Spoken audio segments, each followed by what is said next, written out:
Please don't turn off the video just because the title says Death Grips. I know a lot of people will think, "Hey, look, Dylan's being a pretentious homo," but no, I just really want to get this video out there to share my thoughts on a band I really, really enjoy. Possibly one of my favorite bands of all time, second only to the Smiths. But yeah, I thought I'd share my thoughts on Death Grips, really, truly, in this video. It's not going to be a specific review of each album. I may get around to that in the future, along with all the other things I said I'd get around to in the future, of course. But yeah, I thought I'd make a pretty reasonable amount of length video on a band I really, really enjoy, because a lot of people seem to think, hey, Dylan likes Death Grips because, oh, edgy. No, it's not the case. It's not the case at all. Although, in the great scheme of things, they are considered edgy. But, I digress. I really just wanted to make this video to explain my point of view on Death Grips, why I enjoy their music, why I think they've produced some of the greatest albums of my generation, our generation, because I assume most people watching these videos are my age. But yeah, I cannot for the life of me think of another band who's managed to capture so many different sounds in a discography as broad as Death Grips has. From their hip-hop orientated debut of, their like full-length debut with Ex-Military, all the way to this year's head-pounding, kind of more accessible Bottomless Pit. They've managed to record so many different sound, like different textures and stuff, just throughout their discography. Like, each of their albums are completely different. No album is the same, and no idea is revisited. Most of the fans of Death Grips I know can see the similarities between Bottomless Pit and The Money Store, which was their second full length. But me personally, Bottomless Pit has another stab at the more accessible Death Grips sound, not going for the more stripped back approach that's seen on No Love Deep Web, or the more psychedelic, yes, psychedelic, Robbie, if you're watching this, more drug-infused, I don't really know the word to describe it. It's ridiculously smooth styles of government plates. Every different type of sound you can hear of is visited by this group of people. Flatlander, Zach Hill on drums, and MC Ride dropping all sorts of different vocals on their entire discography. And I have to say that I cannot understand why MC Ride is still functioning today, how he can still speak, because he utterly blows out his vocal cords on most of the tracks, especially on Jenny Death, the more rock-charged, guitar-laden second half to The Powers That Be. And I guess, in a way, I want to collect my thoughts and let you guys know that they are a band to be messed with. You are allowed to listen to them. They aren't claustrophobic and closed off, and you can't join this club. I feel like Anthony Fantano put it best when he said that it's kind of like you're being hazed by a new college fraternity.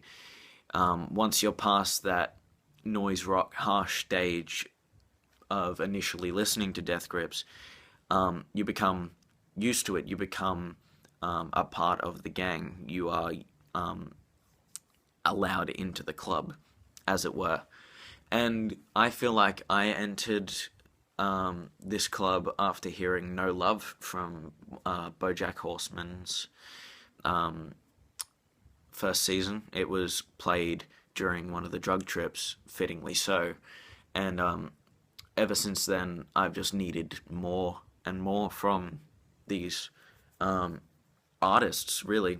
If there was any better word to use for them, it would be artists. They have created unbelievable soundscapes and just pure art with what they produce, I have to say.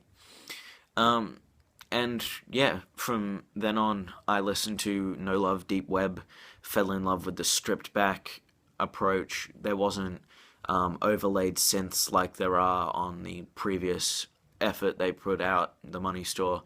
It was MC Ride, and me, really. It was us mixing together without the middleman of Flatlanders synths to separate us. And from then on, I listened to The Money Store, fell in love with the absolutely delicious hooks they produced there. I listened to Boys on the Moon. That's not really what it's called, but I don't think I can say the N-word in my videos. But Boys on the Moon's Bjork sampling, it's just ridiculous how many bases they managed to cover in their discography. The fact that they can jump from glitched out Bjork sampling on Boys on the Moon to guitar like lawnmower sounds on Jenny Death, and this is just on a double LP, like one album leads to the other.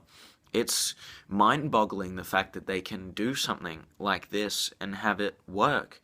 Most bands would only dream of being able to cover the bases that Death Grips end up covering with what they produce. And me personally, I look forward to every release. When they release the single Hothead for the new album that came out this year, Bottomless Pit. From the very get-go, with that lawnmower revving and the just intense vocal delivery from Ride, the blah blah blah blah blah, it's just a complete, boom, mind explosion. It's the intensity you crave from something like that. It's abrasive ear candy. Another quote I borrowed from Anthony Fantano. Yeah, it's something you want to hear, because no other band manages to capture the intensity and just pure anger that MC Ride delivers on everything he sings, even on the more stripped back, laid back approach on Government Plates. If I had to recommend an album to start with, it would definitely be The Money Store. That's possibly their most accessible, and the most accessible record they have, and the one that will ultimately decide if you want to venture into their more different pathways they produce for you.